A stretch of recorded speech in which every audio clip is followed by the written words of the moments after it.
صدام يا صقر العرب، دار الزمان وانقلب، والأمة غرقت بالوحل، والدم صاير للركب، صاروا السقايط والهمل فوق المنابر للخطب، صار الجاسوس بهالوطن ابن الحسب وابن النسب، تاه الحكيم بهالزمن حتى العقل فيها انضرب، جابوا الحبل على المشنقة شو يربط الثاني نسب، وشفت الكرامة معلقة آخر كرامة للعرب،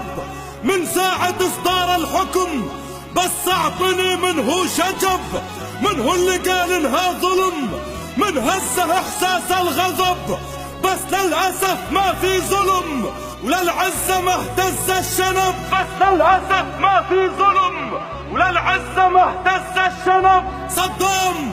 صدام يا صقر العرب، جيتك أنا وكل عتب، لازم حرقت الدنيا قبل تبوقك كلاب العرب، لازم حرقت الدنيا قبل تبوقك كلاب العرب. بغداد مجروحة بقلبها ماتت جروح وتعب، وطن العروبة تنكر لها بنارها زاد الحطب، ووقعوا بخطيتك يا بطل، واللي انرجم واللي انصلب، النار تاكل ليبيا وجو اليمن يقدح لهب، والدم غرق سوريا وابشع جرايم في حلب، ومصر العروبة تايهة سايقها بياع وذنب، ومصر العروبة تايهة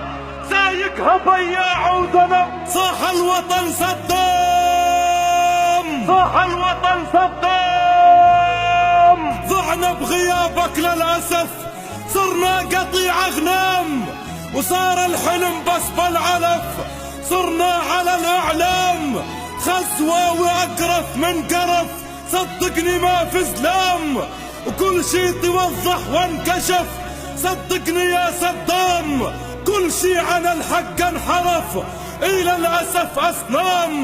ما في عمل ما في هدف، في حضرة الحكام ما في كرامة أو شرف، خازوق عربي عام عبطنا يا ولاد الشلف، خازوق عربي عام عبطنا يا ولاد الشلف، صرنا منس وغرام واتبهدلنا يا للأسف، صار النذل قدام وابو المراجل عاطرف، يا أمة الإسلام ليش الكرامات انحذف، ليش الشجاعة تنام مقيدة جوا الغرف،